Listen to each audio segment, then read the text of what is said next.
Welcome to the 10th Annual Truth Awards presented by Better Brothers Los Angeles, a celebration honoring and supporting the Black LGBTQ+ community. Tonight, we recognize individuals for their accomplishments and contributions while supporting the educational pursuits of Black LGBTQ+ youth. Powered by Gilead, Atlantic Health System, Sony Pictures Entertainment, Leaders Up, Stars, USC Race and Equity Center, National Black Justice Coalition, Nissan, California Community Foundation, Columbia University Institute for Research in African American Studies, and Walmart. With performances by Haley Kilgore and Big Frida. Appearances by Janelle Monáe, Coleman Domingo, Brian Michael Smith, Darnell Moore, Jason Lee, Jermel Simon, Greg Mathis Jr. and Elliot Cooper, Brian Jordan, Melvin Robert, Omar Lewis, Tim Pulliam, and Sheryl Lee Ralph.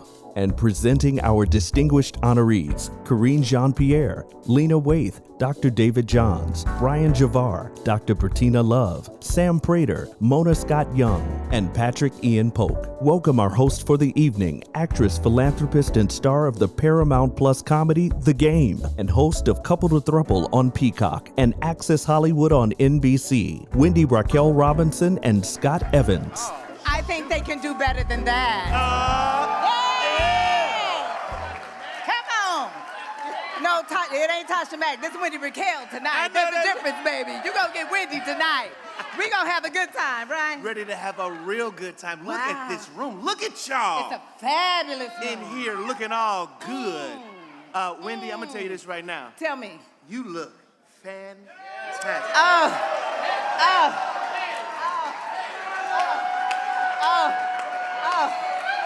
You mean this whole thing? 10. Yes, honey. 10. 10s across the board. 10s across the board. It's the 10th anniversary. Well, I have to say, Mr. Scott, you look dashing, darling. Well, you know, don't he look good, y'all? You know. Give it up for my baby. Little, tuxedo stripe ain't never hurt nobody. At all. I love it. Can we give a round of applause and congratulate Better Brothers Los Angeles for 10 years of the Truth Awards. And while you're clapping, keep clapping for our diva in residence, Miss Sheryl Lee Ralph. My sister. Where are you, my sister? For her support. I love you. I am honored to be here with you tonight. I love you, sis. Wow. This is a big room. Yeah. Okay. Big deal. Yes. Now, I put on a few of these galas, but they ain't been like this, okay? So I know how much work it takes. Right? And sponsorship helps, doesn't it? Yes. So we want to take a moment to just really, really thank all of our sponsors. So please help us welcome to the stage one of the proud sponsors of the Truth Awards, because we're going to tell the truth tonight. Yes, indeed. Live in your truth, yes? So we have Gilead Sciences Senior Director of Public Affairs and Corporate Giving, Mr. Darwin Thompson. He's going to be here, yes, give it up for Mr. Darwin Thompson. He's going to be here to talk about their initiative. Thank you, Wendy and Scott, and good evening, everyone. How's everyone doing tonight? Great. My name is Darwin Thompson. I'm the Senior Director of Public Affairs at Gilead Sciences. Gilead is honored to be a presenting sponsor for the 10th Annual Truth Awards hosted by Better Brothers of Los Angeles. I want to thank each of you for attending tonight's event. It's truly a privilege to be in the room with so many advocates, allies, champions, and change makers who exemplify Black excellence at the highest level. Tonight is a moment to celebrate the beauty of Black queer culture and lift how this community continues to shape politics, education, pop culture, and advocacy in the arts across America. I look forward to recognizing the achievements of the 2024 class of distinguished honorees and hearing from them about how we can champion better outcomes for everyone, everywhere. Thank you, and have a great evening.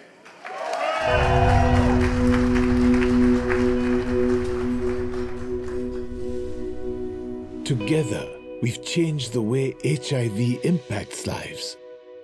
Together, we've helped people live longer, healthier. Together, we've turned the impossible into reality, knowledge into innovation, ideas into action. In joining together, we've continued to push what is possible. At Gilead, we will continue to make scientific breakthroughs in the space as we've done over the past 35 years. And while science will continue to drive us forward, we know that there is more work to be done together to address deep-rooted stigmas, mass misinformation, and ever-present homophobia. Collectively, we must continue to push our curiosity, our thinking, joining together in courageous and unexpected ways to dismantle these barriers. Frontline healthcare leaders and relentless problem solvers, tireless advocacy groups, and groundbreaking scientific innovators. By working as one, we can advance innovation and equitable care for all. Together, we can ignite action. Together, we are the difference. Together, we can end the epidemic for everyone, everywhere.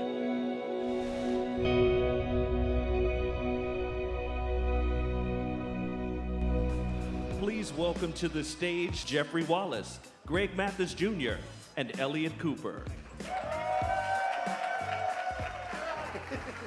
This ain't Texas, so don't lay your cards We agreed we weren't going to do this year. Elliot, please get your man, soon-to-be husband. Damn, Joe Jackson. The first award tonight is named after the masterful architect of the 1963 Civil Rights March on Washington, Bayard Rustin. I should note, brilliantly played by the phenomenal Academy Award-nominated, Emmy Award-nominated, and, that's a lot of stuff, and past Truth Award honoree, Coleman Domingo. I love you, brother. I love you. I can't believe I'm even saying your name in the same room as you. Bayard Rustin dedicated his life to righting the great wrongs in our society through nonviolent means while living his truth. Tonight's honoree continues this great legacy through his advocacy and by being a champion for equitable and just rights for all. Let's learn a little bit more about this honoree. As the Chief Executive Officer of the National Black Justice Coalition, Dr. David Johns leads an organization dedicated to empowering the Black queer community through advocacy for inclusive and equitable policies. The reality is that there is no Black community without a queer community. It is an honor. I think it's also a birthright to lead in this moment the National Black Justice Coalition that accepts the teaching of Fannie Lou Hamer, which is that none of us are free unless and until all of us are free. 2012, 2013, after spending nearly a decade on Capitol Hill, after again being an elementary school teacher, something that I resisted for as long as I could, I was appointed by still my president, Barack Hussein Obama, a White House initiative on educational excellence for African Americans. I'm still proud that one of the legacies of that initiative is that adults in the Department of Education and the White House, at least in Democratic administrations, don't talk about children without them being present, in part because kids keep us honest. And we often assume what they need without engaging them in the discussion. And in that process, we produced, then me in my capacity in the White House,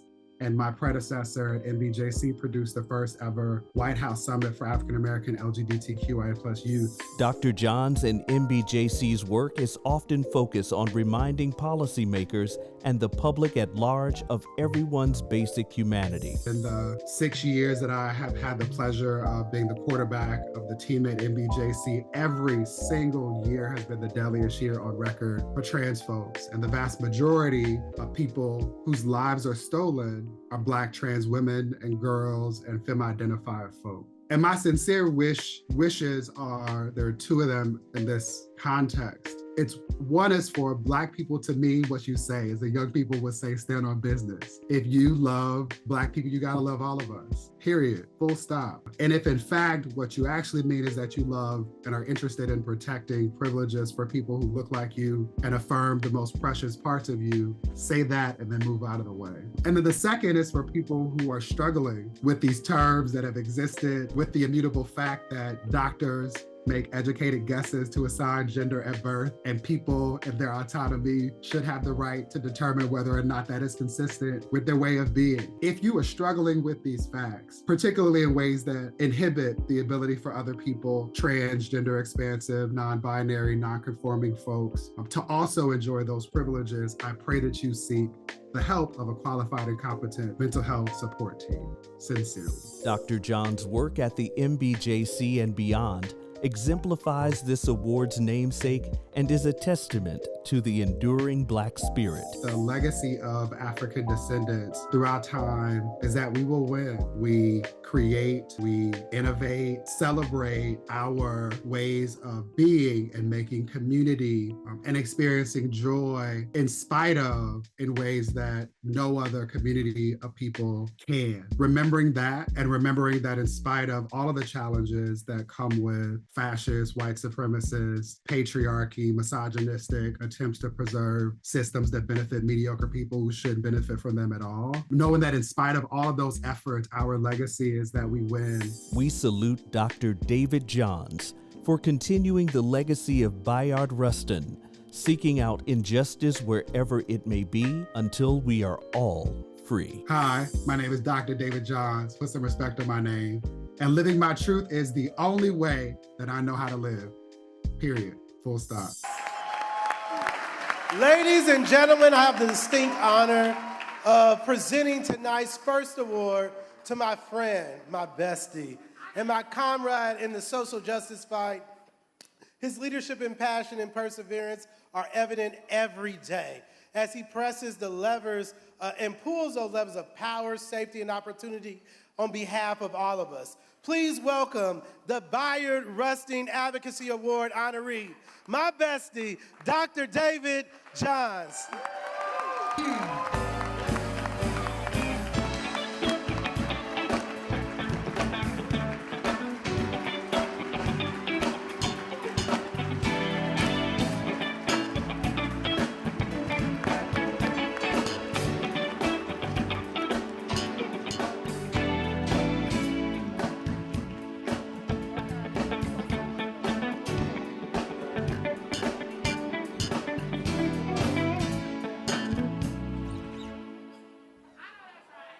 Strong. Don't give a cap a reason to show out. And I look. It is not y'all's moment. Sit down. No, but seriously, this recognition humbles me. I am honored to be a head Rustinette. Brother Coleman, we can thumb wrestle later. MBJC has led a decades-long campaign to ensure that Brother Bayard's legacy is enshrined, including with the U.S. Postal Stamp. We're also really honored around planning an equity weekend in D.C. this Juneteenth weekend. From Ballroom 101 roundtables and participatory workshop at Howard University, HU, to the first ever equity ball on June 14th at the Howard Theater, and culminating in a demonstration that will start at the feet of the Lincoln Memorial and end at Black Lives Matter Plaza. This series of equity events intentionally build upon the foundation their brother Bayard laid. And guess what? Each and every one of you and everyone you know and love are invited. You can visit mbjc.org to find out more. Now, I pray that my life's commitment to ensuring that we all, emphasis on all, get free, makes Brother Bayard, Uncle Jimmy, Aunt Marcia, and each of you proud. I accept this award on behalf of Nigel Shelby, who died by suicide after his cries for safety and safe harbor from bullies were ignored. I accept it on behalf of all of the babies who don't ask to be born and haven't consented to the culture wars that have adults calling queer children garbage and legislating genocide. Knowing what's at stake in a world that hates those of us who have tasted freedom, my prayer is that each of you guard your joy. Encounter the challenges that come with being blessed with skin that's been kissed by the sun. Ancestors who laid the foundation for every thing. and superpowers granted to us by our queer, trans, and gender expansive experiences, knowing that we will continue to win. Winning, sometimes in spite of, is among the chief lessons taught to us by Brother Bayard and so many other race warriors. We win and look damn good while doing it. That's really why they're mad. Now, I imagine that I, Alexander McQueen, and Janelle Monáe, if you know, you know, have some of y'all thinking about dragonflies. Dragonflies have been around for over 300 million years. They're one of the oldest insects on Earth, and they are honored as a messenger from the spirit world. The Navajo Nation believes that if you tell your wishes to a dragonfly, they will be carried up to the heavens. Now, my prayer is that in between these words that I have asked our ancestors to speak through me tonight, that you will hear from those you know and love so that you will continue to pursue your dreams as you guard your joy. Let our connection to our ancestors remind us that we have always had everything required, not just to survive, but to thrive. Celebrate when you experience dragonflies and other reminders that we will continue to win. We are winning. And I submit to you that moments like this, and each of you brilliant, beautiful people, taking up space exactly as you are, without shrinking or hiding or apologizing the critical, most important parts of you as evidence of that very fact. Let us all get free together. Thank you, sincerely. Stay tuned for a special performance by Haley Kilgore. The 10th Annual Truth Awards returns in a moment.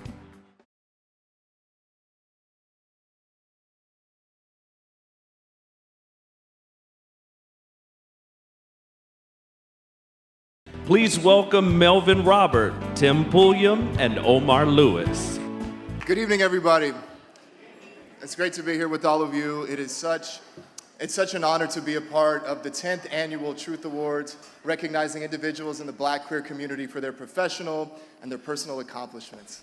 As a journalist, we know, right fellas, we know firsthand the importance of telling stories that weave all lives into the tapestry of community and in civic life, right, Tim? That's right. And as Black gay journalists, we each understand the additional responsibility of ensuring that the stories that are being told represent the fullness and richness of our lives and everyone in this room. Yeah, so we want to salute all of tonight's honorees for living in your truth and being examples to us all. To present the next award, please help me welcome to the stage. It's a long list here. We're talking about an Emmy Award-winning, Academy and Tony Award-nominated, and Truth Award history maker honoree, Coleman Domingo. Hello, everybody. What a beautiful room. It's good to be here. It is wonderful to be back at the Truth Awards, and especially joyous to present tonight's next award to my dear friend and fellow warrior in the fight for representation, equity, and love. You know, being cast as Bayard Rustin gave me a glimpse into the inner workings of political movements. It was inspiring, all-encompassing, heartening, and exhilarating. But unlike our honoree, when the director said cut, I could return to being myself. She, on the other hand, for the past 2 years, has lived in the world 24/7. Let's learn a bit more about this incredible, incredible change maker. Karine Jean-Pierre's journey from Martinique and Haiti to the United States and ultimately to the White House is in many ways the American story. Through her parents' sacrifice, she and her siblings have found success and callings. That immigrant upbringing, growing up in New York, it shaped everything and anything that I'm about, right? Who the person that I sit here, that sits before you, my hard work, my perseverance, the way I see people and talk to people, it has made me who I am, the type of mother that I've become, partner that I've become. My parents, Haitian immigrants, it's like the immigrant experience. They came here for the American dream. That in many ways eluded them. They still live check to check. But in their eyes, because I made it to the White House, because their daughter went to Columbia, they've received it. So it's been interesting watching their experience. They've been knocked down and they get back up. And so when I'm knocked down, I get back up. So that experience with them growing up has really made me so much stronger. Her political acumen, activism, and strategic analysis have been sought after at the local, state, and federal levels. And in May 2022, Karine Jean-Pierre became the first Black and first queer person to hold the position of White House Press Secretary. I just want to take the opportunity to celebrate and congratulate my friend, my colleague, my partner in truth, Karine Jean-Pierre, the next White House Press Secretary. She will be the first Black woman, the first out LGBTQ+ person to serve in this role, which is amazing because representation matters, and she will give a voice to so many and allow and show so many what is truly possible when you work hard and dream big, and that matters. We should celebrate that. Congratulations, and I can't wait to see you bring your own style and brilliance to this job. Love you, Jen. Love you. Love you. This is a historic moment, and it's not lost on me. I understand how important it is for so many people out there, so many different communities that I stand on their shoulders, and I have been throughout my career. And so it is an honor and a privilege to be behind this podium in about a week or so when Jen is ready. And that is something that I will honor and do my best to represent this president. Holding critical roles in 2 Democratic presidential administrations, Karine Jean-Pierre continues to communicate and advocate for inclusive and equitable policies impacting the LGBTQ+ community and other marginalized communities. According to the Human Rights Campaign, more than 50% of transgender youth in the U.S., which is estimated to be more than 150,000 kids, live in states in which transgender youth have lost access to or at risk of losing access to gender-affirming care. Look, this is awful news. Let's be very clear about that. LGBTQI+ kids are resilient. They are fierce, they fight back, they're not going anywhere, and we have their back. We salute and honor Karine Jean-Pierre for blazing a trail for others to emulate and for advancing causes that impact our community. Ladies and gentlemen, please join me in presenting the History Maker Award to my dear friend, Karine Jean-Pierre.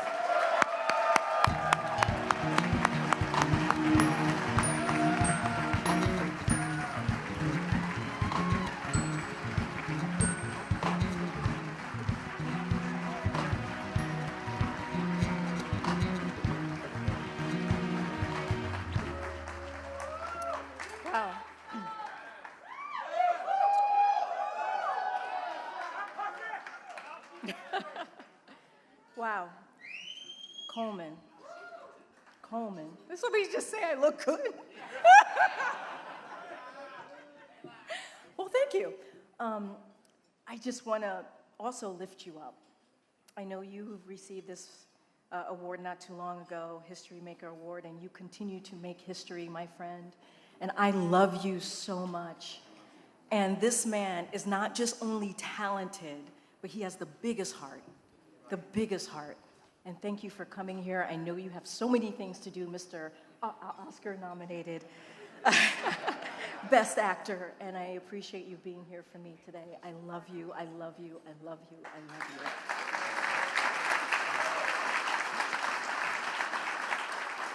you. And thank you all for this honor. I'm incredibly emotional right now.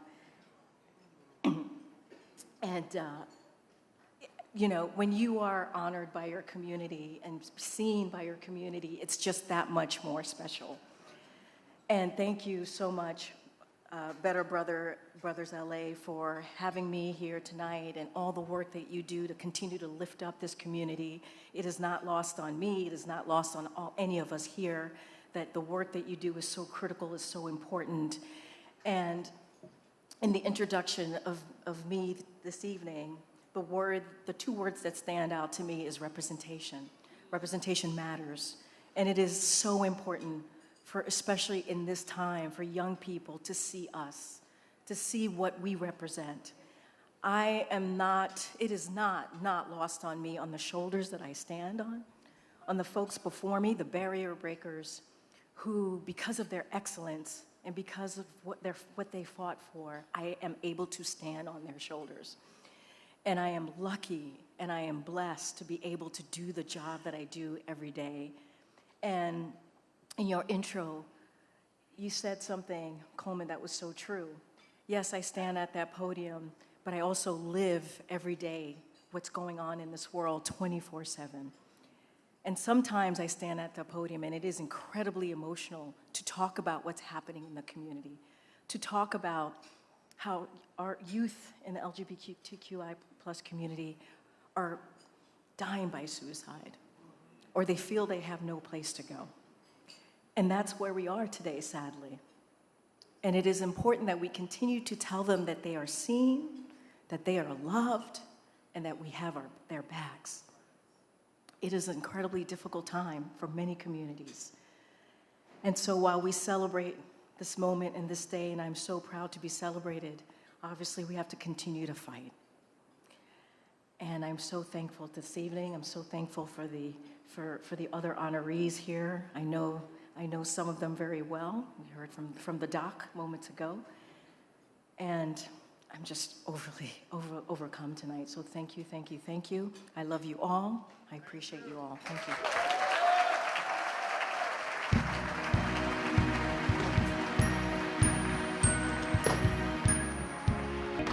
Please welcome to the stage the Vice President at Atlantic Health System and one of the stars of Fox's 911, Armand Kinsey and Brian Michael Smith.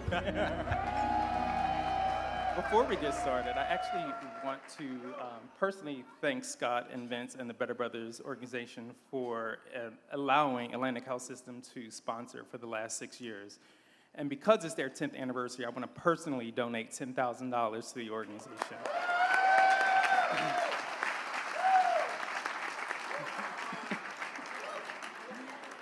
Over the last year, we've seen a national retrenchment in diversity, equity, and inclusion efforts here in the country. Under political, legal pressures, companies, educational, and government agencies have withdrawn their pledges to address racial and gender discrimination here in the country. As the diversity officer and vice president of HR for Atlantic Health System, my job is to ensure that patients receive quality care nuanced to consider their ethnic and cultural differences. But the work of equity, inclusion, and justice is not confined to just healthcare. The challenges are across all sectors. Thank you, Armand. Thank you for that wonderful donation. I'll give it one more time. Yes. Now, this national hostility is explicitly seen in the violence and heated experience by so many transgender individuals each and every year.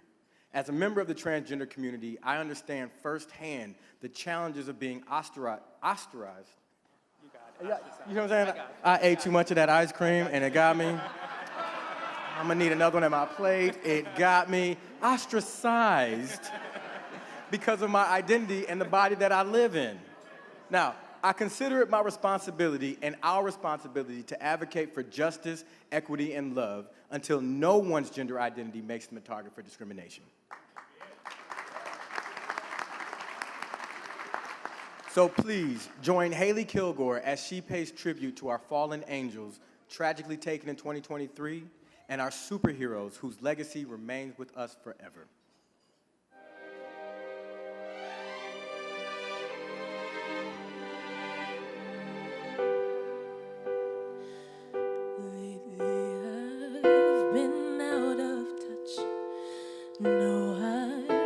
been thinking too much. Can't seem to break free. The quiet is becoming too much. I've never felt like this before. Know that my heart needs more. Stay in love.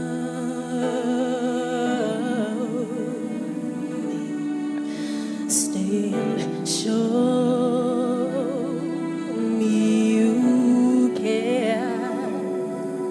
Please hold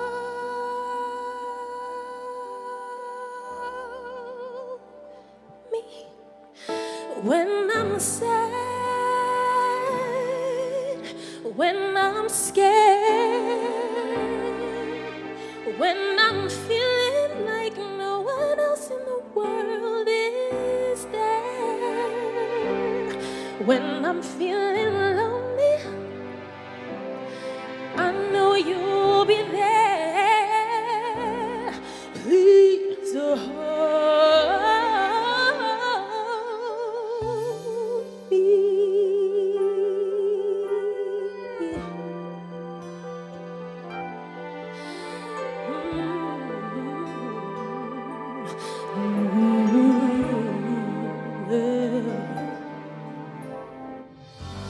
Hang in my head.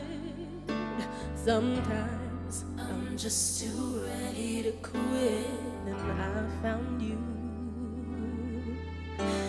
You pull me through.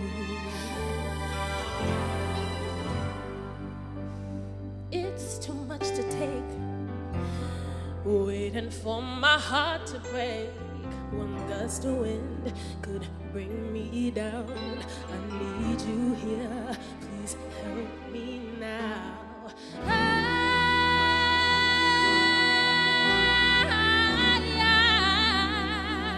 I've never felt so low.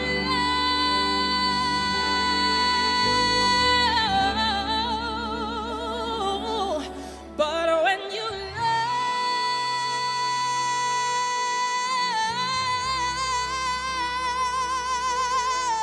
when you love,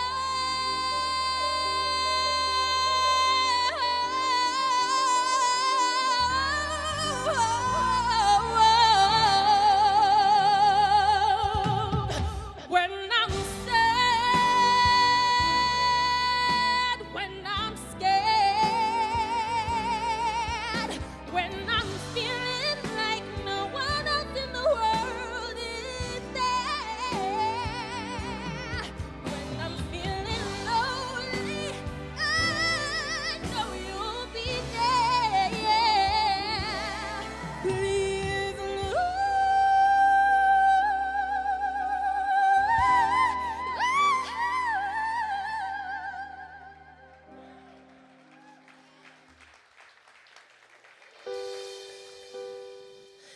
lately I've been out of touch. No, I've been thinking too much. But will The 10th Annual Truth Awards will be right back. Please welcome to the stage acclaimed writer, author, thought leader, and activist, Darnell Moore. The late Amiri Baraka once told me that the role of the artist is to bring beauty and truth into a world that is often full of ugliness and lies. It's a lot of ugliness and lies happening in the world right now from here to Gaza. The next honoree is one such artist who brings beauty and truth to the world, whether in front of the camera, behind the camera, in a writer's room, or in the production suite. Our next honoree has gifted us with stories that illuminate the beautiful and complex, honest complexity of Black queer life, which is really Black life. So let's learn more about our next honoree. Centering Black life, family, community, and love has become essential to Lena Waithe's storytelling. When it comes to depicting Black families or Black family life on television or big screen, it's just important that it feels grounded in something honest and something real. I'm not trying to paint a particular picture. I'm not trying to fix anything. I think I'm trying to find the honesty in the room, the tension that's there, that's usually there, but also the familiarity, the love, the shorthand.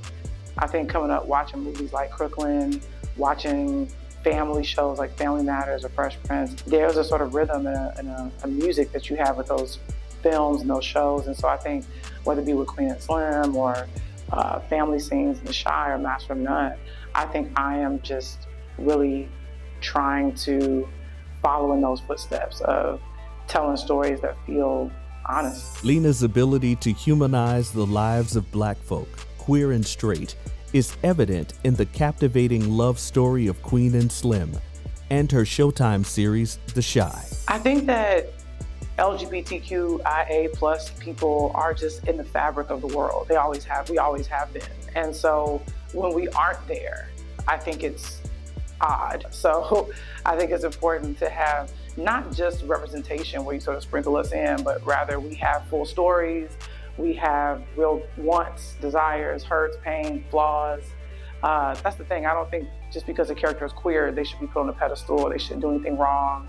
I think we should all get the same sort of character development and real estate and treatment. And that's what we really try to do. We try to fold all of us in. And I think it's been really successful. Lena's life philosophy provides her with the balance necessary to weather challenging times and situations. It is the philosophy that she also offers to young people navigating their sexual orientation or identity. They'll be filled with bad, there'll be rain and sun, and I think that's sort of my life's philosophy, is that you can't expect good things without bad things. You can't expect to only experience bad things. Good things will also come.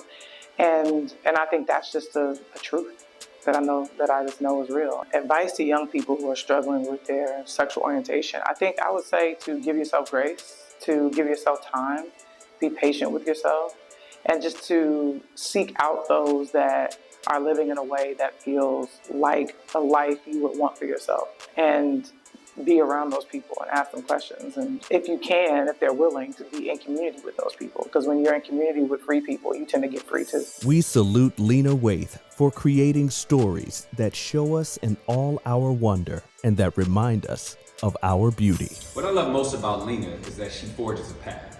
It's not enough for her to shine alone on the mountaintop. Rather, she goes out of her way, and she's adamant about creating opportunities for others, particularly those who are Black, brown, queer, and women creators.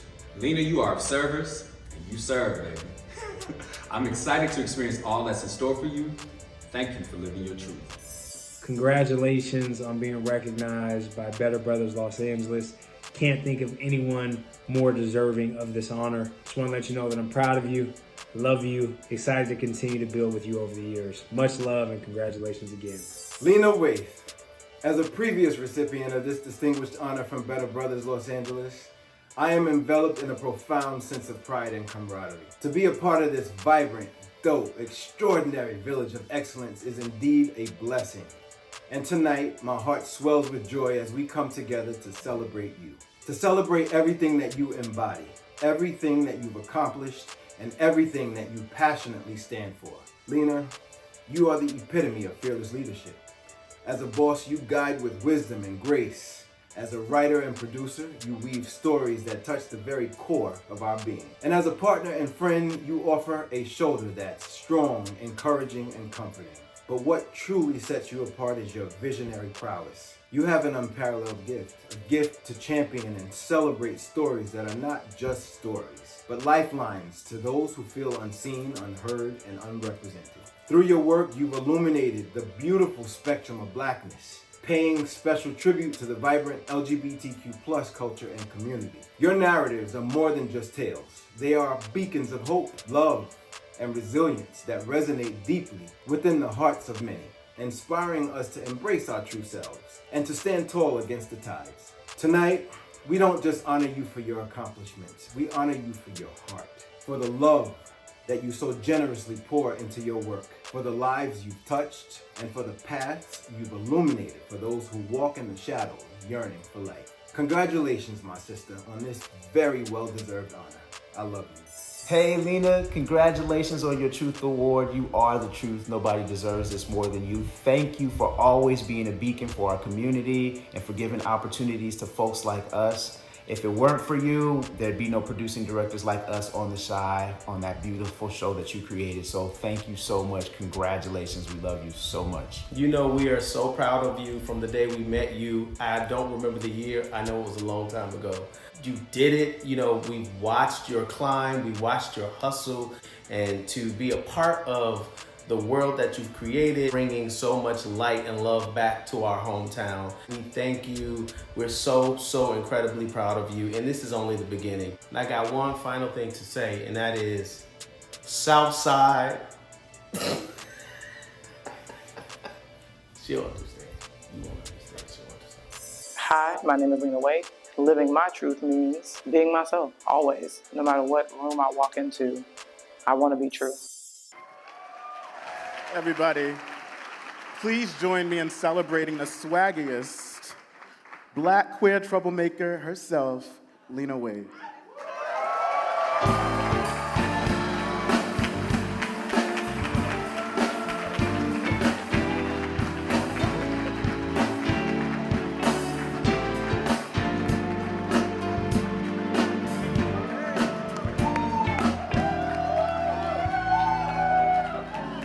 What's up? Look, the speech is gonna be shorter than the package. Wow. First of all, thank y'all for being out here. What's up? This is, y'all turned up. Y'all been drinking. Y'all just saw the Gerard Carmichael show. Y'all are hot, y'all are hyped, you're feeling good. First of all, y'all look beautiful. Thank you. I wanted to do texture and color.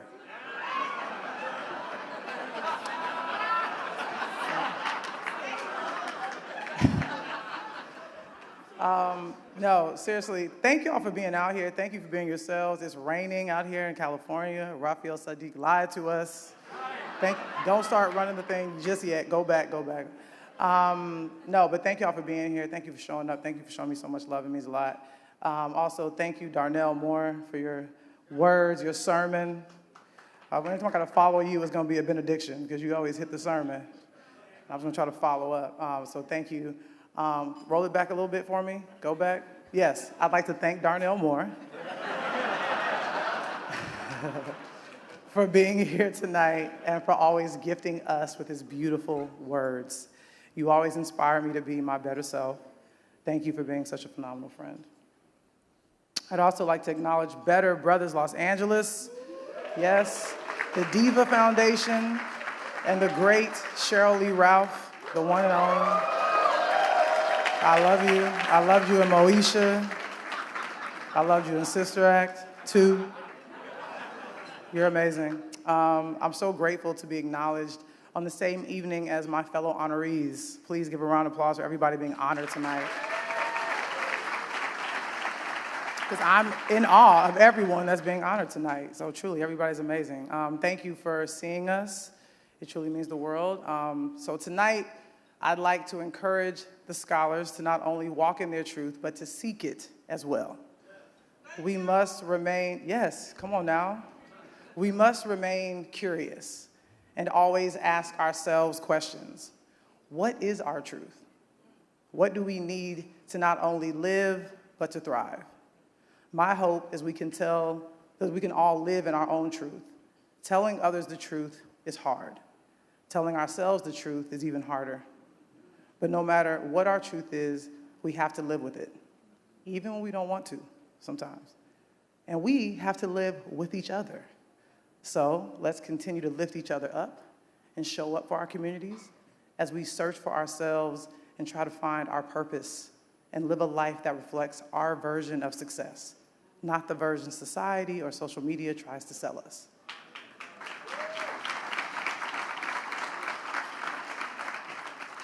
Life is full of so many things: joy, sadness, triumph, and tribulations.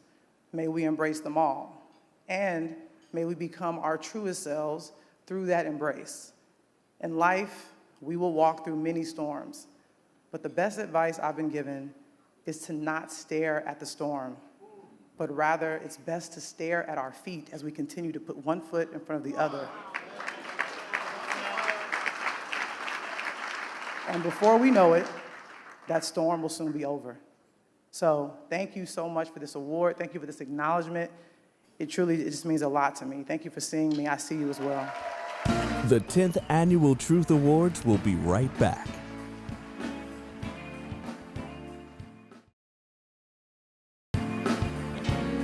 Welcome back to the stage, our hosts, Scott Evans and Wendy Raquel Robinson.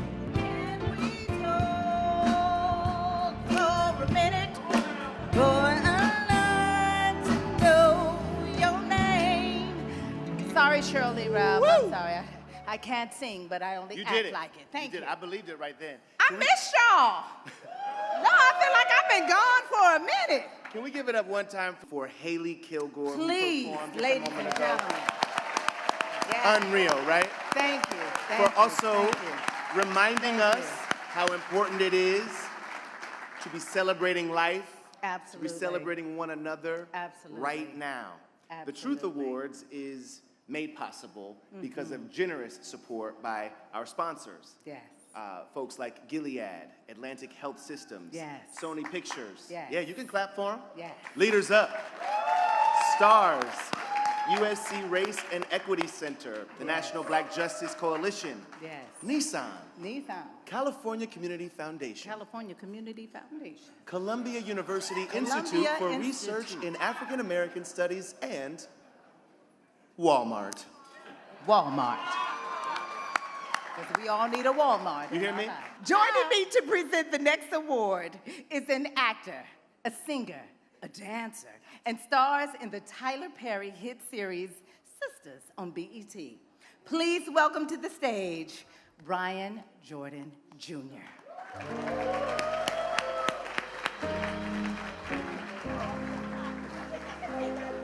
So glad to see all you beautiful people here today. I hope you guys are enjoying yourself. I'm honored to be here this evening to present to you the next award with Wendy Raquel Robinson. Oh, I was supposed to stay. I feel like we look like two Easter bunnies. Yes! I love table three. I love table three. Thank y'all. For real, for real. Table 3 is outside. Education serves as a powerful tool for astigmatism, promoting social mobility and reducing inequities. Yes! When individuals have access to, it's the lights, access to a quality education. That's it, regardless of background, it can level the playing field and create opportunities never imagined. That's right. Now, our next honoree has made it her academic mission not only to level the playing field, but to address all of the harms and harms that are perpetuated by years of educational apartheid and discrimination in America. So please, let's learn a little bit more about this dynamic woman. Researching and studying the harm brought on by educational reforms and the nation's inability to address years of educational discrimination towards Black students characterizes the academic work of Dr. Bettina Love. So when we think about education right now, particularly for Black and brown students, we think about all of these ways that we talk about inequality. We talk about Black students being disproportionately suspended, Black students being disproportionately put in special education. We talk about the absenteeism of Black students right now. And we have all of these data points. And what I'm trying to argue with educational reparations is that we should see these data points as harm. And if there is harm, then there must be repair. And that is why we need educational reparations, not only for the students that we have in our classrooms right now, but we need repair for their grandparents, for their parents. This is about generational harm. And that is what reparations represents. It's also compensation. So let's be clear, we want compensation for harm. And we also want to think very deeply about how we change the educational system for all children. So educational reparations is a way we get at equity. It's a way we get at resources and funding. We can't have educational justice without resources. We can't have educational justice without equity. And we can't have educational justice without an atonement and an accountability of harm, so we can actually transform the systems so they never harm our children again. Dr. Love's work encompasses the whole person and promotes the understanding that Black student education occurs in both the classroom and in the community, which can often be hampered by the nation's inability to effectively address racism and discrimination. To be a student, you have to have trust. You have to believe in your teachers. You have to believe that your teachers are going to allow you to bring your best self to the classroom, your full self to the classroom. And that also means your community to the classroom and what's going on in your community.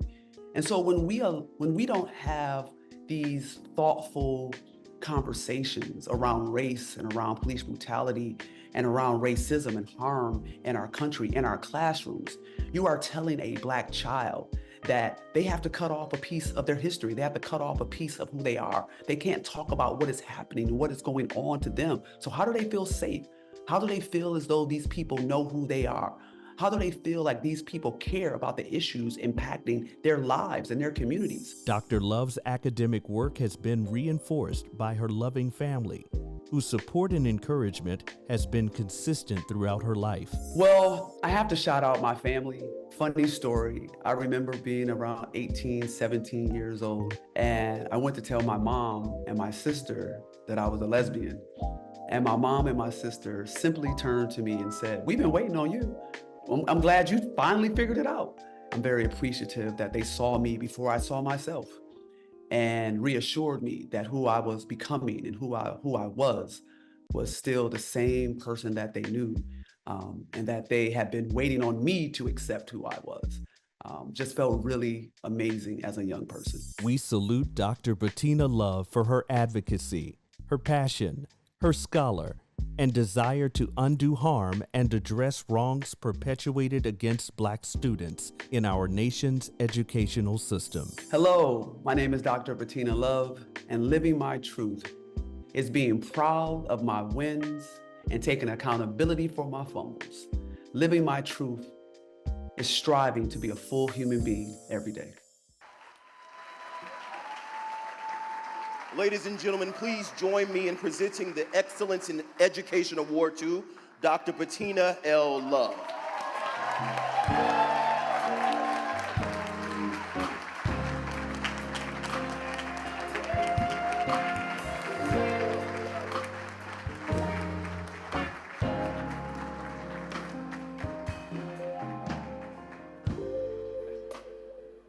Y'all look good.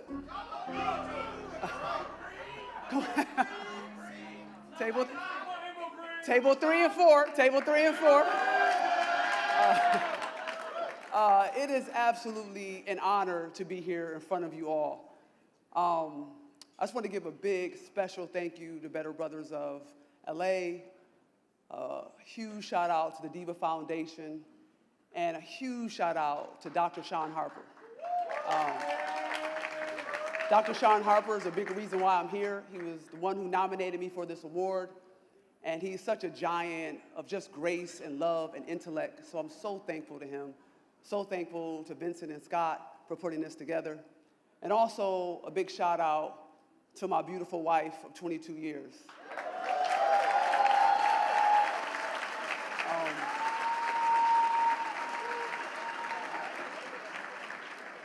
When I told my grandmother, who went to church 7 days a week, that I was a lesbian, she told me one thing. She said, "Make sure she's pretty." And I did my damnness. Thank you. And I also want to give a big shout out to my children, Chance and Lauren Love. Just two kind, thoughtful individuals. And I get up every day trying to think so deeply about how I make the world better for them and all Black and brown children. I want to give a big shout out to my best friend, Atina Adams, who makes my world go round. Her brilliance, her grace and kindness that bless me every day to do this work. But I also want to say to everybody in here, we the plug. I want to be very, very clear about who we are as Black, queer, and trans people. That without us, there is no democracy. That without us, there is no liberation. And that without us, there is no freedom. So we are their path, whether they like it or not. And more importantly, let me say this. Without us, there is no shade, there is no tea. There is no contour. There is no hair, there is no laid. So without us, this place is unattractive and dry. Let me say that. Let me say that. Without us, baby, you don't get nothing. And let me also say that without us, this place is bland and at best unseasoned chicken. So the question that you have to ask is, how dare you kill us in the streets? Without us, you don't have activism. Without us, you don't have playwrights. Without us, you don't have poets. Without us, you don't have a March on Washington. Without us, you don't have the 14th Amendment and Brown versus the Board of Education, Pauli Murray. Without us, you don't have Black Lives Matter. So how dare you kill us in the streets? That has to be the question that we ask them over and over again, because it will be through us how they get democracy. It will be through us how they learn how to love. It will be through us that they get their own freedom. Because Black queer folks, as good as we look, as fluid as we look, it's humanity at its finest.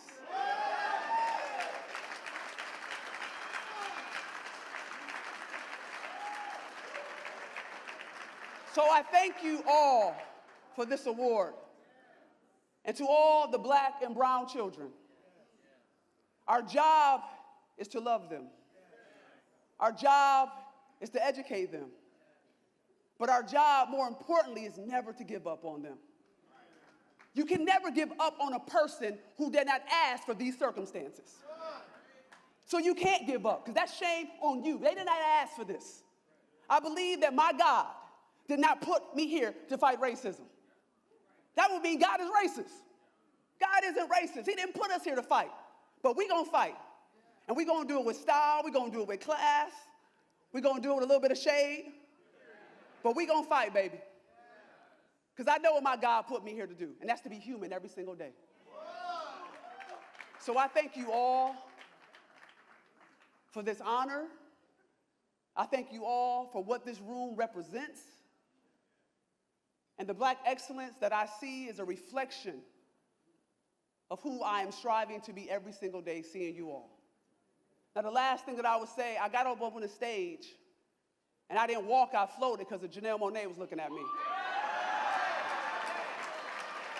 Okay? I floated on this damn stage.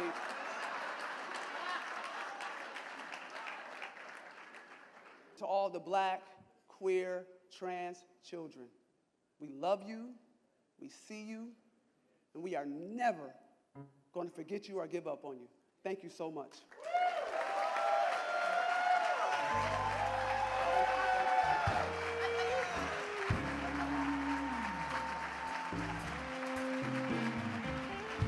Please welcome past Truth Awards honorees, star of Netflix's hit series The Upshaws, and one of America's leading scholars on racial equity, Jermel Simon and Dr. Sean Harper.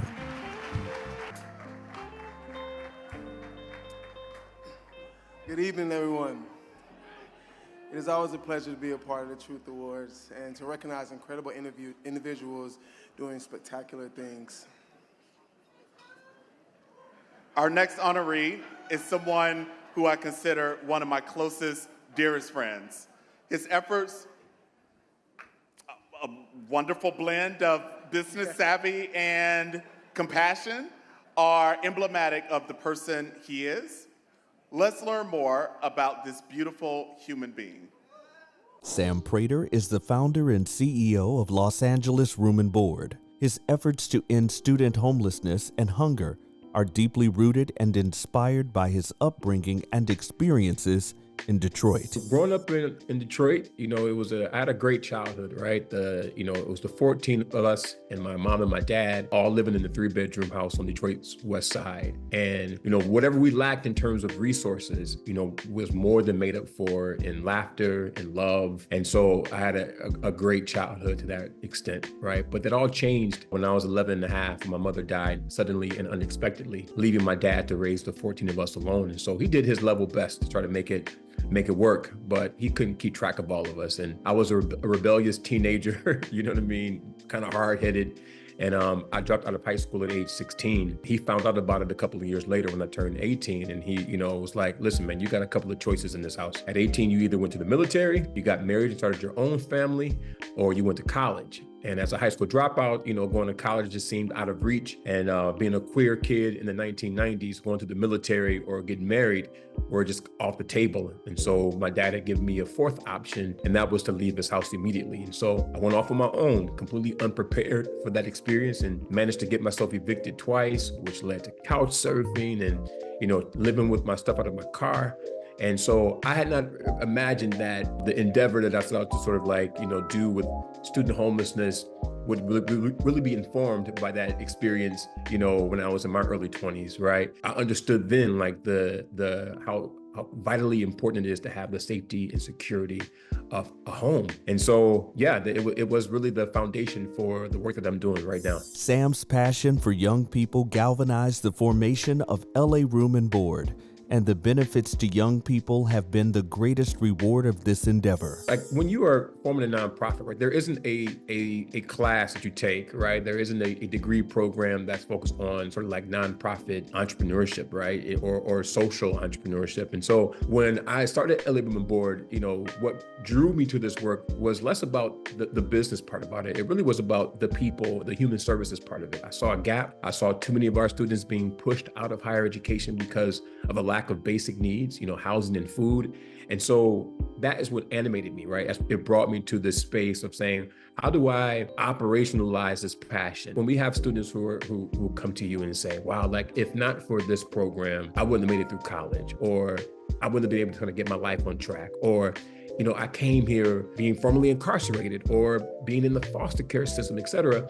That kind of powers you. LGBTQIA youth are a significant group of students served by LA Room and Board.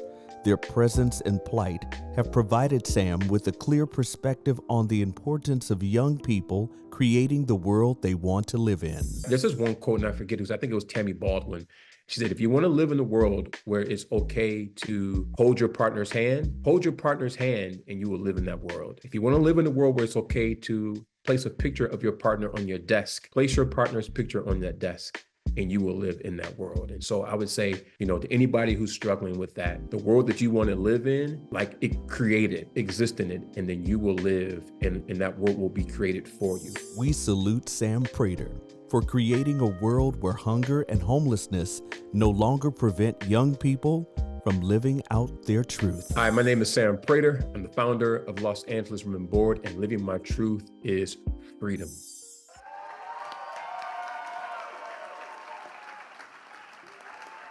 Sam Prater, in honor of the wonderful, generous, beautiful person you are, and in honor of your leadership on ending student hunger and homelessness for college students here in Los Angeles, it is our pleasure to present you the Truth Award.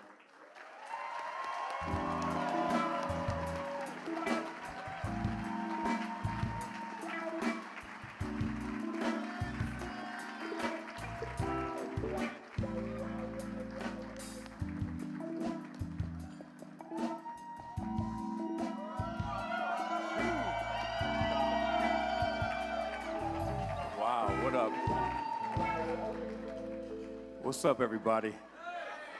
Man, it's this is a wild moment. I want to thank Scott and Vincent and the Better Brothers LA family, the DIVA Foundation. I was kind of reflecting on the journey here about this whole experience, and I remember before I even knew what gay was, before I even knew who I was, right, and almost 2 decades before I had my first kiss with a guy, my truth was being weaponized against me, at home, at school, being bullied, being called faggot, sissy, homo, gay. And I remember trying to find sort of like solace in faith, right? Only to find more condemnation. And so I spent half of my life running away from my truth. And it's just wild to be in this space tonight. God, I thank you.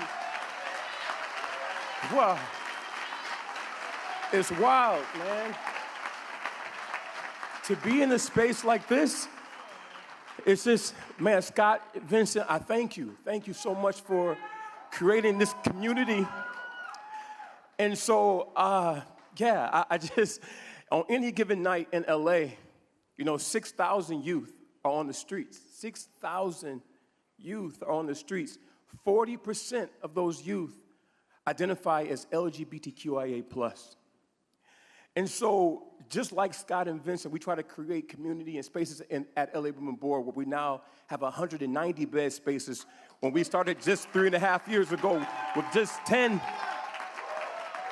And so I'm deeply thankful. I want to shout out my students who are here. I got 10 of them here with me. Where are my students at? Stand up, LA Women Board. I see y'all back there. I love y'all. And I'm so deeply, I see y'all. I love you guys so much. Those students back there, man, like having the courage to be who you are, like at 18, 19, 20, 21, having the courage that I didn't have at that time. And so I'm so deeply and profoundly impacted by you guys. I love you. Thank you for changing me. And I hope that tonight, Joseph Campbell says that the privilege of a lifetime is to be who you are. And so I hope that tonight that you all see this room, and I believe that you can't be what you can't see. And so I hope that you see a future that's bright. I hope you see what's possible for you. And thank you guys for inspiring me to keep doing this work. Better Brothers of LA, thank you guys so much. I love you guys. I appreciate you. Holla back. To donate and support the work of Better Brothers Los Angeles, visit thetruthewards.com. The Truth Awards will return in a moment. To present tonight's scholarship is the Emmy and Critics' Choice Award-winning star of ABC's Abbott Elementary, the Truth Awards' very own Diva in Residence and past Truth Award honoree, Sheryl Lee Ralph.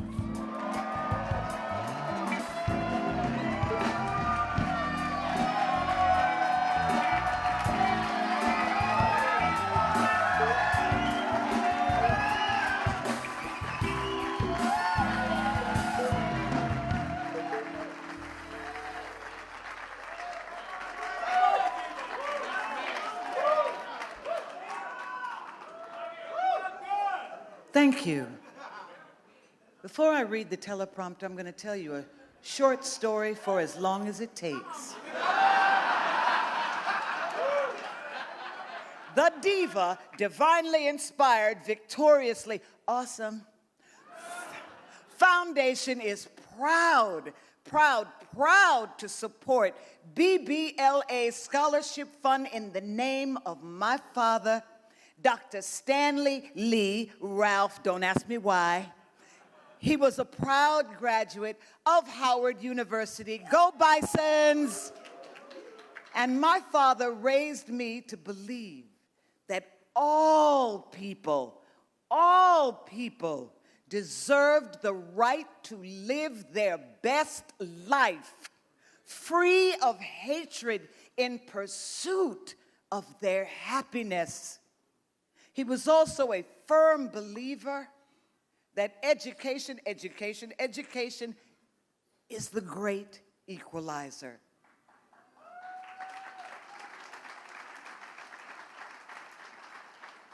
Okay, that and your right to vote, and you better vote this year, babies. It gives me great pleasure to support the educational pursuits of young people living their truth. The DIVA Foundation will be providing $20,000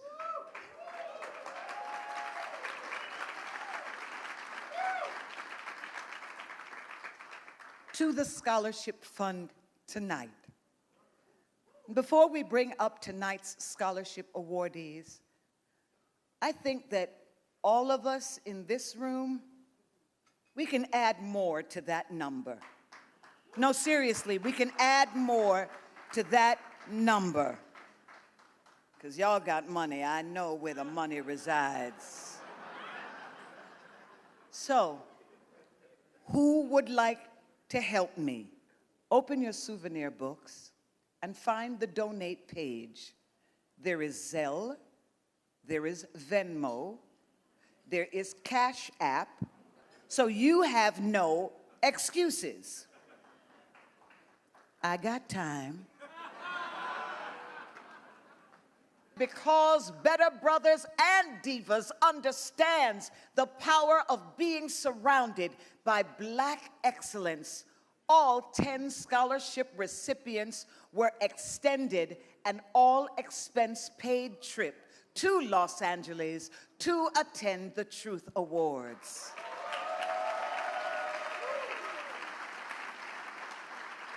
And all but one of them are here this evening. So let's meet our 2024 scholars. Hello, my name is Asia Lewis and I'm from Memphis, Tennessee. I currently go to Germantown High School and I plan to attend Florida State University this upcoming year. I also plan to major in creative writing. Hi, I'm Naomi Holden. I'm from Seminole, Oklahoma. I'll be graduating high school with my associate's degree, and I'll be studying criminology at the University of Oklahoma. Hello, my name is Gianna Williams. I'm from Dallas, Texas, originally from Milwaukee, Wisconsin, and I will be going to St. John's University in the fall to study childhood education. Hi, my name is Christian Caffey. I am from Columbus, Ohio. I go to the University of Cincinnati, and I'm studying criminal justice. Hello, I'm Addison Omalade. I am a second-year student at Montclair State University, and I currently live in New Jersey. My major is psychology, and I'm also on the pre-med track. Hey y'all, my name is Russell Hooker. I am from the south side of Chicago, Illinois, studying psychology and a double major in African American studies with a minor in theater at St. Louis University. I am so grateful for this opportunity. Thank you so much. Hey, my name is Jared Shanklin and I'm from Atlanta, Georgia. I'm attending Georgia State University where I'm studying history with a pre-law concentration.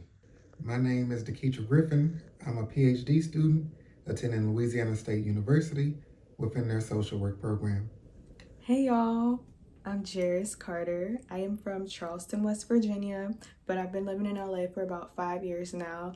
I am a film directing student at California Institute of the Arts, Cal Arts, getting my master's degree. Hey everyone, my name is Ray J. L. Jackson. I am from Little Rock, Arkansas, and I graduated from Bryon University, and currently I'm a third-year dental student at the University of Michigan School of Dentistry.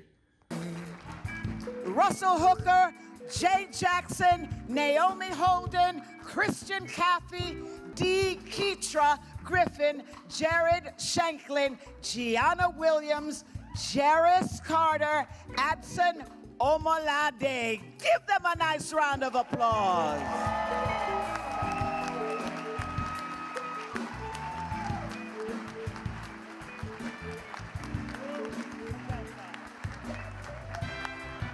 Thank you. Thank all of you. To donate and support the work of Better Brothers Los Angeles, visit thetruth.awards.com. The Truth Awards will return in a moment. She is a 10-time Grammy-nominated singer, songwriter, rapper, and Screen Actors Guild award-winning actress. Please welcome the incomparable Janelle Monáe.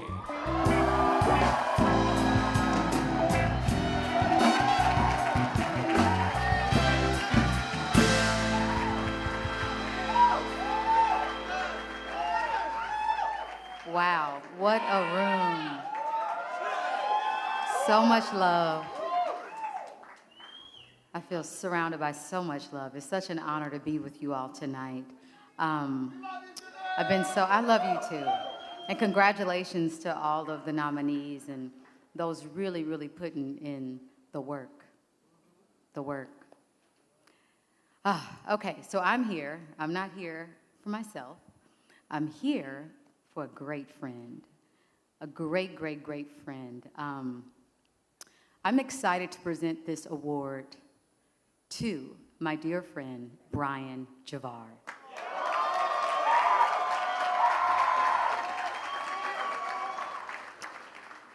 You know, to receive an award named after the great Andre Leon Talley, the pioneer, the icon, you have to be on your game. Andre Leon was quoted saying, "I'm usually at home and in bed by 10 p.m., darling. I do not want to be out at anybody's New Year's Eve party." And I thought to myself, that's not my friend Bryon. Because we surely be out. And you up for a shoot the next morning. But then there was a quote saying by the great Andre Leon Talley, "I love people.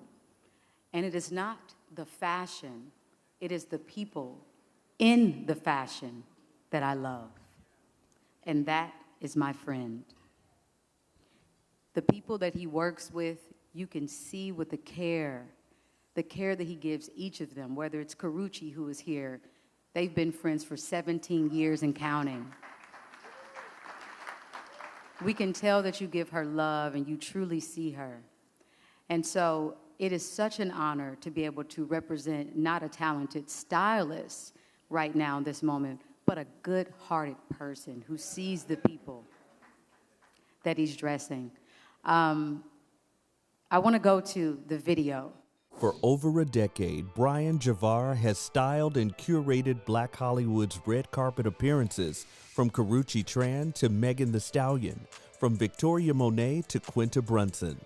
Though challenged throughout his rise, his perseverance has only made success sweeter. It's been a journey to get here. This industry isn't cut out for somebody like me, a Black young male who styles Black talent. I've had a lot of ups and downs, I've worked my ass off to get where I'm at now. Throughout his career, Bryon has used his platform to create opportunities for emerging Black talent. It's very important to me to showcase emerging Black talent, or just Black talent, whether if it's tailors, if it is bag designers, clothing designers, jewelry designers, just anything in general from the culture, because all we need is that one shot. Sometimes it takes that one red carpet or that one music video of someone's creations or someone's tailoring or just someone's work to get noticed, for the masses to see it, appreciate it, and for that person to blow up.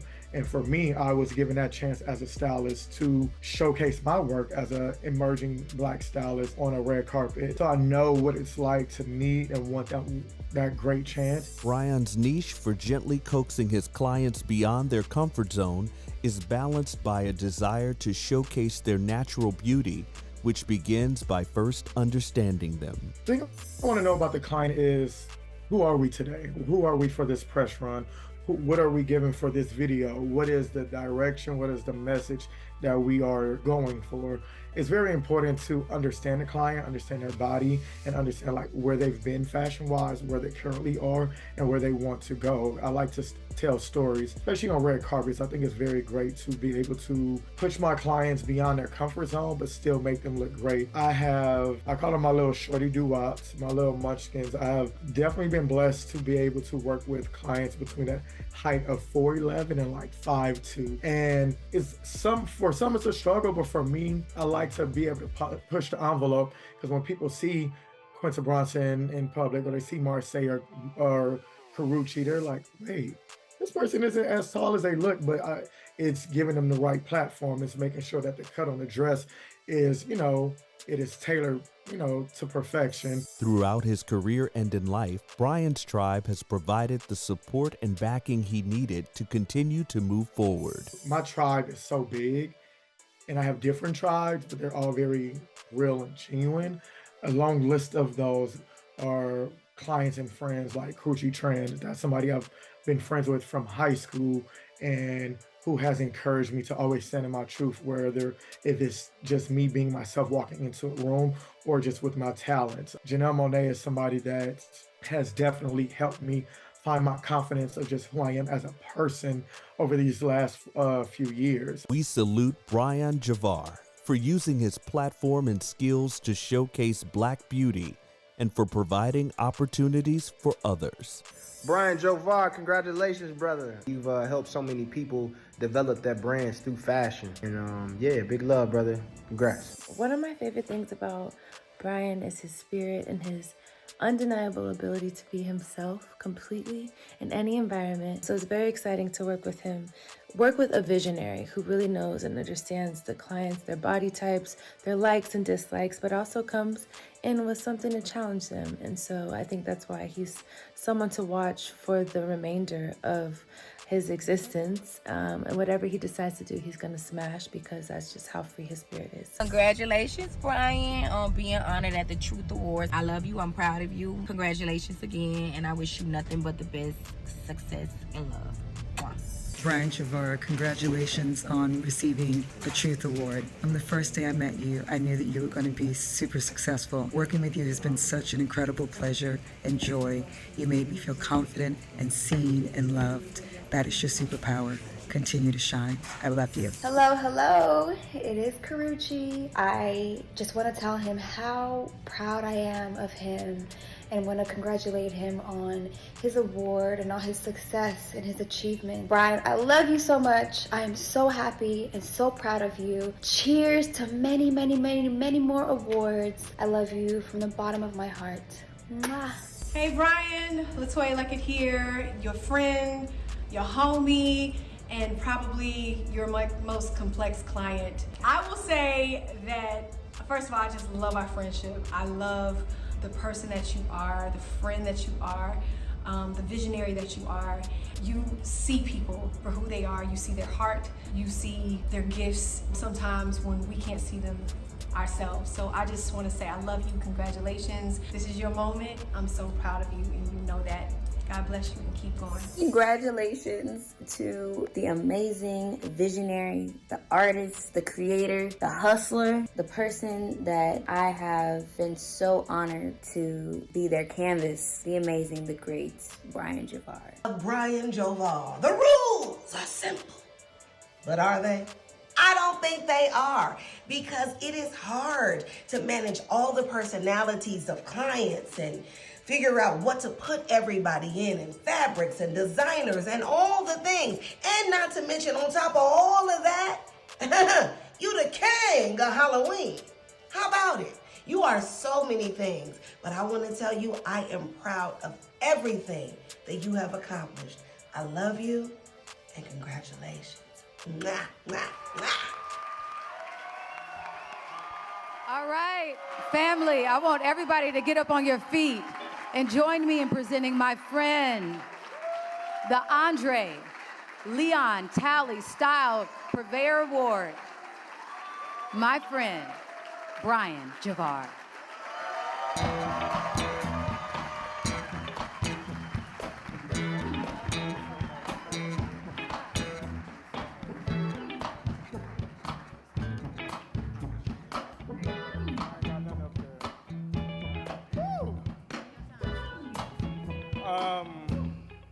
I just want to say thank you. I just want to say God is great.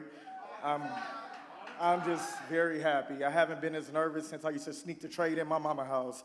I'm very real, I'm very honest, and that's just what y'all gonna get, whether if they give me a minute or 30 seconds or 4 minutes. I just really want to say thank you. I'm being honored, and the moment that I got this, honestly, was I felt the most least seen in my career. It was before award season started, and I thought, like, damn, okay, I'm gonna go in this. I'm gonna do the work. I'm gonna do what I get to do, but I didn't feel the same. And God said, nah, nigga, I got you. And I got the call from Raquel, and I'm like, okay, cool, you want me to come? He's like, no, we wanna honor you. And I'm like, me? Okay, I received that. And so just listening, sometimes there's moments where we think we're not doing the work. We think that we are not good enough. And I am a living example that God would tell you, nah, nigga, you enough. This is your time. I don't care about what you think you're supposed to be doing or what the accolades look like in this way or the clientele or things like that. This is your moment. This is your time. And when I tell you that's something that you cannot run from, when God says it's your time, you have to listen. You chin up, chest out, and you got to walk up 10 toes down. And that's just honestly how I feel in this moment. Like I've been on a journey, y'all. I'm 35. I started this right out of high school. I was given an opportunity from Lori Phillips, a white woman who saw a black boy from South Central. She saw something in me. I thought I was going to be running, getting coffee like the Devil Wears Prada. And she said, no. You finna be on set. You finna be going from Compton to Silver Lake. You finna be on a 16-hour shoot because I believe in you. I trust you. I ain't going to pay you, but I'm going to give you this gas money. And that's what I needed. I was blessed to have a vision at the age of 4 of knowing what it is that I wanted to do. In elementary, I was selling jewelry to my 3rd and 4th grade teachers with plus tax. Didn't know what tax was, but I knew at Savon's, Mama had to pay for it when she got the Advil, the NyQuil, and all those things. So I just knew, okay, cool, tax and all those things, but I've been a hustler. I'm a natural-born hustler, and I'm just grateful to be here where I'm at now. I also want to say thank you to Janelle Monáe. A friend, a sister, and honestly, one of the reasons I am grateful for you to present me with this is because you are seriously the example of what it is to live in your truth. I am here and I feel like I've arrived because of what you have put out to the world for people to feel safe, to feel who they are, and I just want to say thank you for that, and I really appreciate you. Also in life, when you think there's moments, when I tell y'all I was not depressed, but I was depressed. I'm gonna be honest, it was giving very much high functioning depression, but I was very able to identify what that was. And God says, do the work, and I got you. And I'm a person, I will call my friends and let them know, or call my friends, call my family members, y'all. I'm not feeling my best, but I know that this is not gonna, it's giving the ugly Kim Kardashian lost a diamond earring cry. Oh my God. Look. I have to, sorry. That was that ugly cry, y'all, okay. I have to get that to, I don't know where that came from. Okay. Back to our regular scheduled program. In the moment that I was functioning in high functioning depression, God let me know you're human. So I want you to feel that. I want you to understand that. Don't think that you're perfect, because if you were perfect, I'm not going to give you the assignment to be able to bless yourself, to bless others in that. I want you to, if you got to hit rock bottom, that's cool. Just don't hit that rock at the bottom. So it was just very much that. And there was a point in time where the Truth Awards hit me to honor me. I got nominated for, and I won, for Stylist of the Year for the Hollywood Beauty Awards. But when all of that was happening, the universe was hitting me with blessings, and I said, hold on, baby, let me hit my poppers. I got to let this ease in. This is a lot at one time. It was a lot going on. And I really was like, look, I got to help me out. This is new territory. I like it, and I like the way that it feels, but just help me out in this moment. And I just want to say thank you. I'm grateful. I told y'all I was real, I was honest.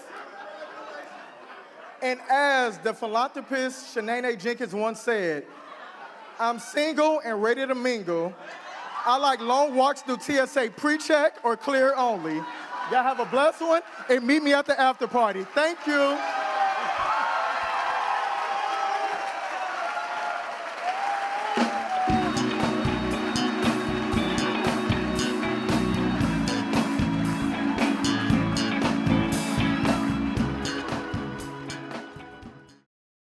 Now, to present our next award is a past Truth Award honoree. He is a Truth Award scholarship patron and the founder and host of Hollywood Unlocked. Please welcome to the stage, Jason Lee.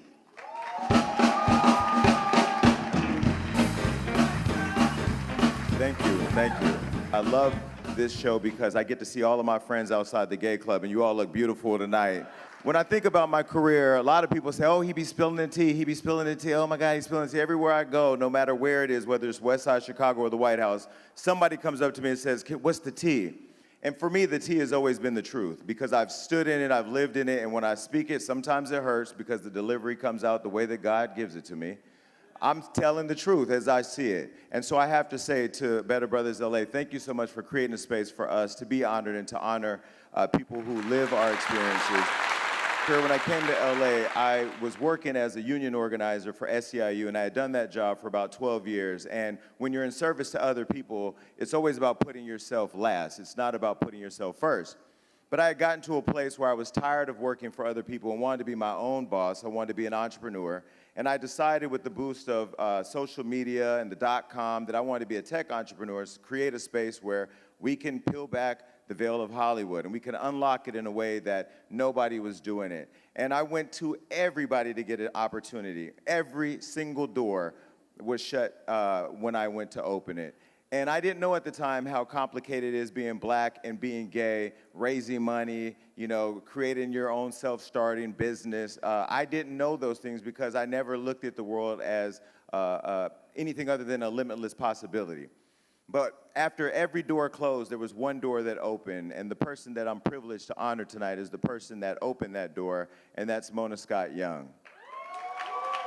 For over 25 years, Mona Scott Young has been at the forefront of hip-hop's meteoric rise, crafting and expanding careers through talent management and television production. It's been an incredible life, an incredible ride. I started out in music, and for 20-something plus years was partnered and founding member of a company called Violator. And during that time, we had some of the most amazing talent in urban music. Everyone from A Tribe Called Quest in the early days, straight through to Fantasia after her American Idol win. So I always say that I've been incredibly blessed to have had an opportunity to touch so many careers and to have played a role in helping them bring their talents to life and helping them fulfill their dreams. And moving into television, you often hope that you could have a fraction of the impact if you're successful in an industry. And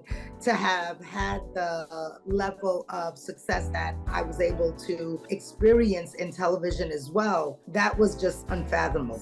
Through her groundbreaking franchise series, Love and Hip Hop, Mona introduced queer characters and prominently displayed their relationships. Love and Hip Hop has been what I often say, a blessing and a curse, right? A lot of people have opinions about the franchise, about the show, but I always say that, at its core, that show is about representing all facets of who we are, right? Giving a platform to the full range and spectrum.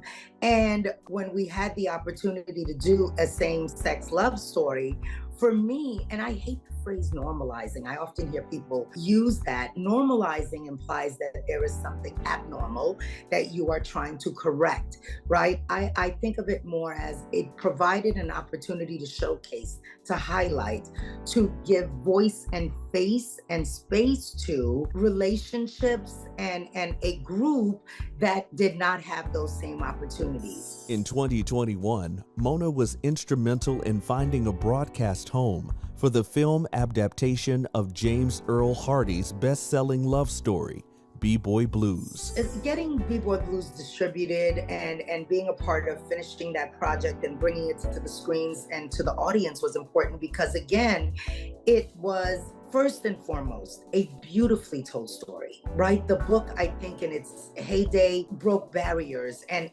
had people understand that love is love. And the opportunity to see that on the big screen was one that I was honored to have been a part of. Here you had this beautifully written book and this beautifully written movie and beautifully acted and beautifully shot in a way that I felt like all of those stereotypes fell away, all of the big ideas around the fact that this was a gay relationship, a gay love story, a gay movie just fell away, and it just became a beautiful movie, a beautifully told story, a beautiful love story. And again, it goes back to the idea of normalizing. I just wanted to showcase that love story and in all of its beautiful cinematography and share that with the world. We salute Mona Scott Young for standing in her truth, for showcasing those often left on the margins, and for being our ally.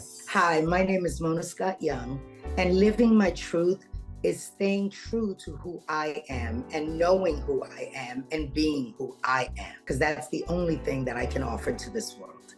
That is living my truth. Ladies and gentlemen, please join me in presenting the 2024 Allied Award to my friend Mona Scott Young.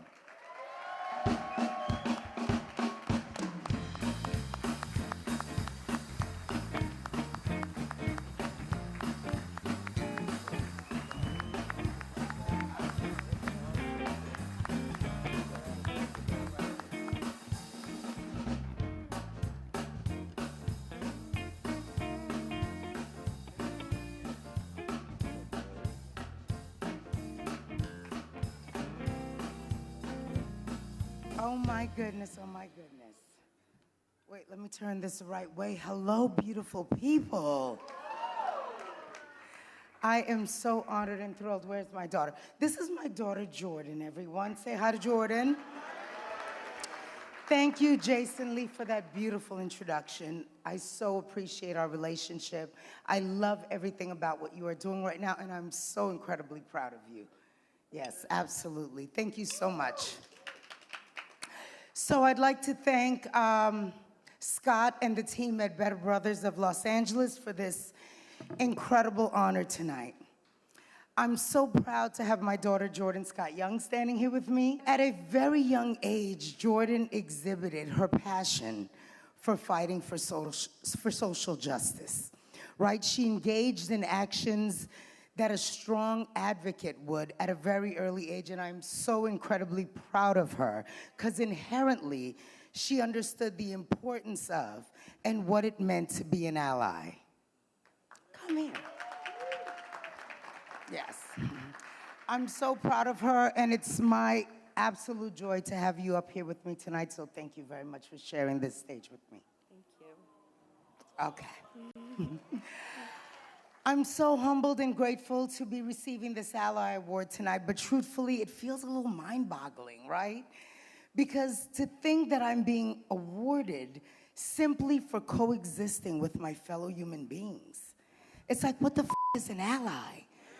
You know what I'm saying? Like, because I'm like compassionate and I love people, all people, no matter what creed, color, race, religion, sexual orientation, that deserves to be awarded.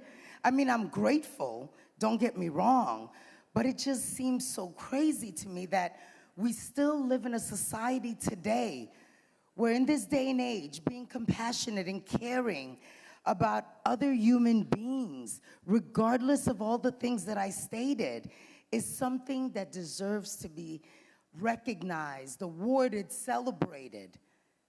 It just says that we have so much more work to do, guys. And we're a very long way from realizing our dream of true equality for all. As a music manager, my primary directive has always been to use my skills and talents to help my clients tell their stories and hopefully in that process realize their dreams. So I'm not only my mother's daughter, I am my mother. I get my fighting spirit from my mother. And despite her own struggles, she made space for me and my siblings. She is the embodiment of what it means to be marginalized. Yet she defied the odds, and she gave birth to and raised someone who refused to conform to society's determinations about who we are, how far we're allowed to go, and what tables we're allowed to have a seat at. So let's continue to make space for all voices to be heard and for all people to be seen and valued. Thank you again for honoring me with this Ally Award. I'm so grateful to be recognized simply for being a human being.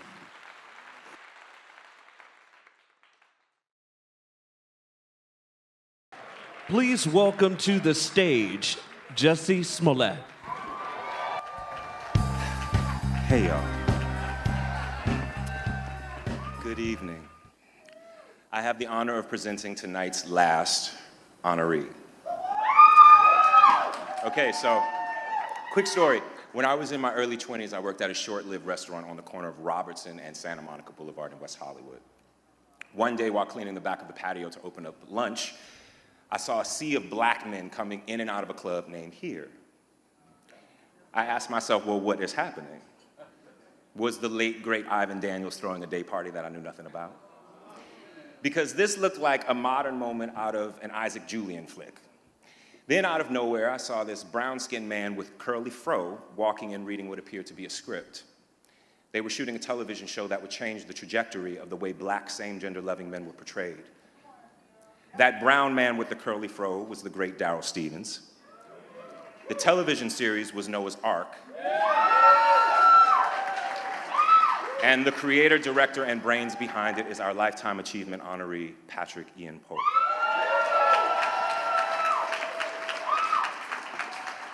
From punks, skinny, blackbirds, Mary Jane, and the place down at the Pink, no one has done more to showcase the beauty and wholeness of black gay males than he.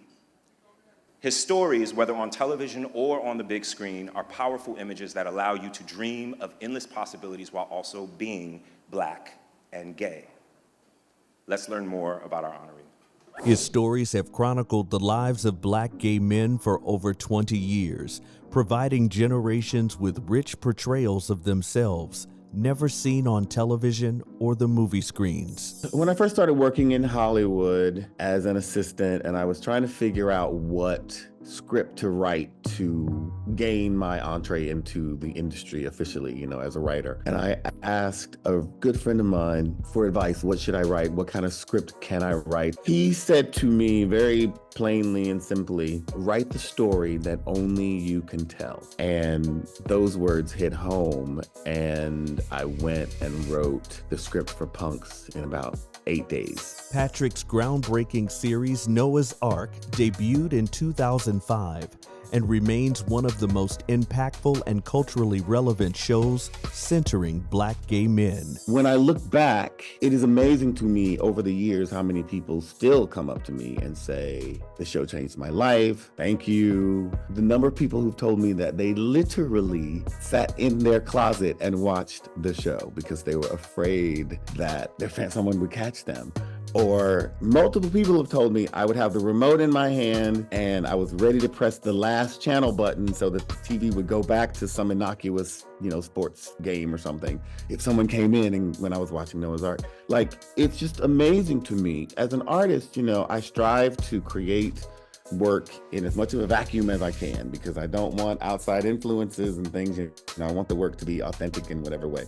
So I don't often think about the effect or how people are going to receive it because it's not something I can control. So to hear people say, your show raised me, I learned these things through your show. It's frightening, but it's also moving and heartwarming, really, because I really have tried to show people what's possible. Patrick's legacy and impact continue to be made through his work as a producer and writer on numerous shows, including the Showtime series The Chi, BET's Being Mary Jane, and the Starz breakout series P-Valley. I was lucky enough to get hired to work on P-Valley. Everyone knows P-Valley is an absolutely brilliant series from the genius mind of Katori Hall. Being from Mississippi, I don't often get offered projects that are set in the South, let alone set in my home state. So to find another artist like a Katori Hall who is from the area, who has created this rich world that's set in Mississippi was really a dream job. And then on top of that, for the show to center these interesting, well-rounded, robust Black LGBTQ characters, Uncle Clifford, Lil Murda, etc. It really was the dream job. And then for the show to hit as big as it has and to become such a cultural juggernaut, it's icing on the cake. We salute and honor Patrik-Ian Polk for telling our stories and for centering our lives and experiences, humanizing our existence. Hi, I'm Patrik-Ian Polk, and living my truth means telling my stories authentically and unapologetically.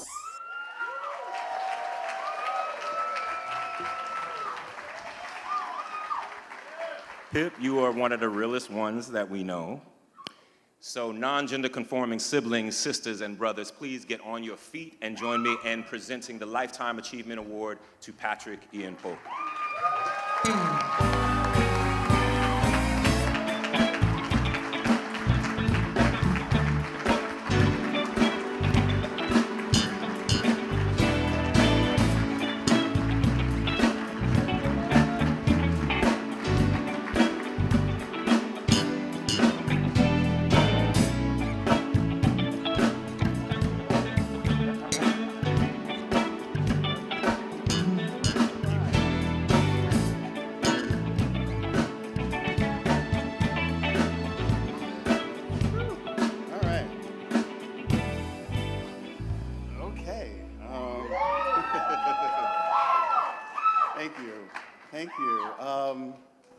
This is amazing. I want to thank all the other honorees. The speeches were really inspiring. Better Brothers of LA, thank you. The DIVA Foundation, thank you. I really, I don't really spend a lot of time reflecting on these things because I just am always too busy doing the work. And the majority of my work has been in independent filmmaking, which has not been extremely lucrative, but that was a choice I made a long time ago to continue doing this work regardless. And so the struggle has continued, and so when you're struggling, you don't really have time to sit and reflect and think about, pat yourself on the back. So I never really do that, so I appreciate this opportunity to take a look and reflect. Blazing trails is not easy. Blazing trails is not for the faint of heart. There's two key aspects of trailblazing. You don't realize you're blazing them while you're blazing them because you're too busy blazing them. Also, rarely does the trailblazer survive long enough to enjoy the spoils of their labor because this shit is hard work. There's no roadmap, there's no blueprint to follow, so we make it up as we go. So I feel really lucky, that I'm still here. I'm happy that I'm still creating work that is viable. As an artist, your legacy is important, and I decided long ago that at the end of what I hoped would be a long and storied career as a filmmaker, that I could look back at a body of work that meant something to people. That's why I've spent my entire career doing the work that I do, telling stories of the Black LGBTQ experience, because we all know representation does matter, visibility matters. And so I made it my mission to make sure that never again would there be a little Black gay boy like me in Mississippi or anywhere else who does not see himself in film or on television. And judging by the scores of heartfelt testimonials I continue to receive from fans young and old, I would say mission accomplished. So I want to accept this award in honor of the memory of my Uncle Cornell, and I want to dedicate it to my nephew, Kai, who is my date tonight, sitting right over there. Kai, may this award serve as a reminder of the greatness you can achieve when you lean into the creative gifts the universe has given you. Indeed, when you are able to align your passion with your purpose, the possibilities are endless. Kai, I look forward to seeing the man you become, and I have no doubt that you will make me and our Uncle Cornell very proud. Again, I want to thank Better Brothers of LA and the DIVA Foundation for this honor. These flowers are very, very humbling, and I thank the universe that I am still here to receive them. So Stay tuned, because I am not done yet. Thank you very much. Please welcome back our host, Wendy, Raquel Robinson, and Scott Evans. Let us know. Y'all all right? All right. Y'all having a good time? Woo, woo. Oh, my goodness. I'm so inspired. I'm like, woo, I need to find Bryon Javar to get me out of this Macy's du jour. Woo! Baby, where is he? Lord. Wendy! Amazon is calling! Wendy! Oh my God, Yeah, Wendy. you can laugh if you want to, but I got scared when they told me it was being televised. I was like, oh, Lord. You look fantastic. Yeah, let you tell it. No, seriously. Find the fashion icons. But no, are y'all having a good time? Oh, what a wonderful time, what a wonderful time. Okay, so, whew, another round of applause, please, for tonight's honorees and all of the scholarship winners. They are wonderful, wonderful, wonderful. It has truly been our pleasure to join you with this celebration and to end an evening in recognition. Yes, yeah, where it is absolutely. truly deserving. Beautiful evening and wonderful time together. It would not have been possible without the support of our sponsors. So you know what I'm about to do. What you about to do? Run them down one more time. No, you gonna put me on Access Hollywood. Hi! Girl, we on Access Hollywood right there. Look, right there, right there. Oh, Say you didn't tell me cheese. that. Now you're gonna tell me now.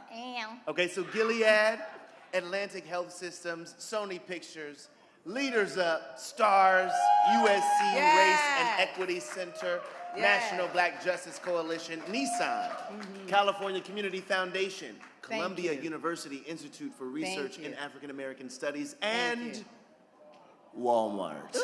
Before we end, let's bring to the stage the founders of Better Brothers LA and the producers of the Truth Awards, Scott Hamilton and Vincent Holmes. Absolutely. Thank you.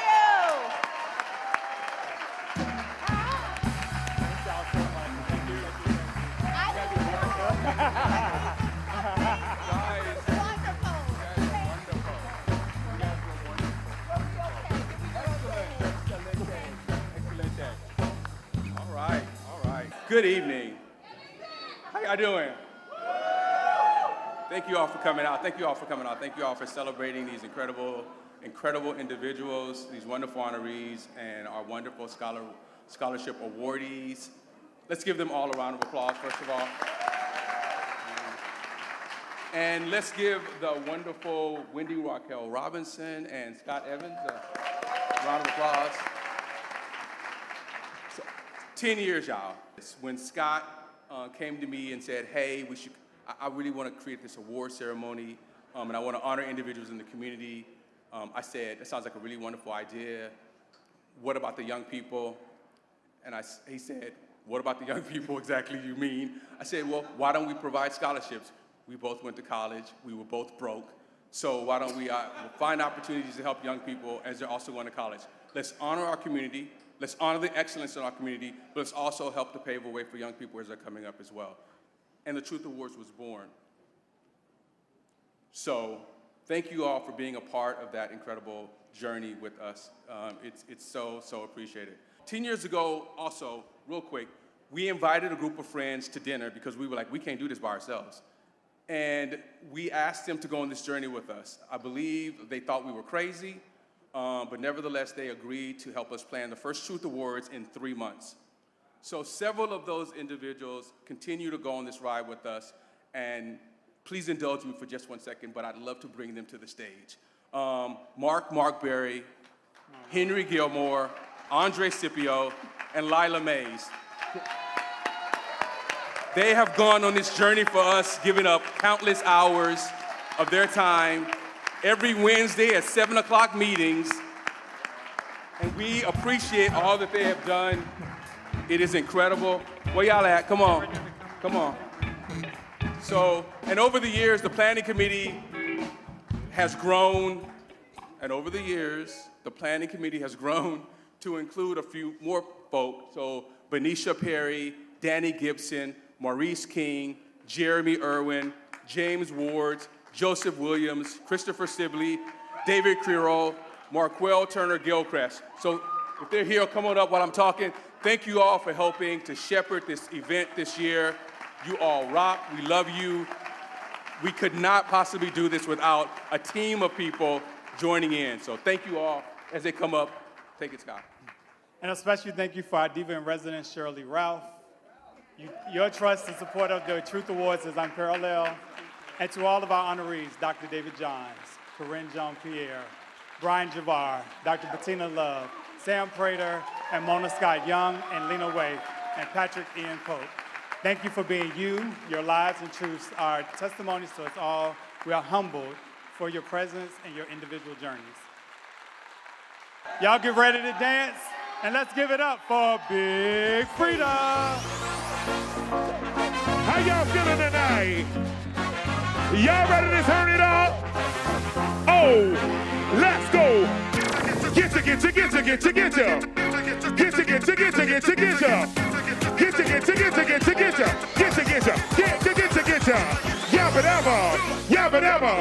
Yabba dabba. Everybody, let's go. Everybody, let's go. Up, in no bounds.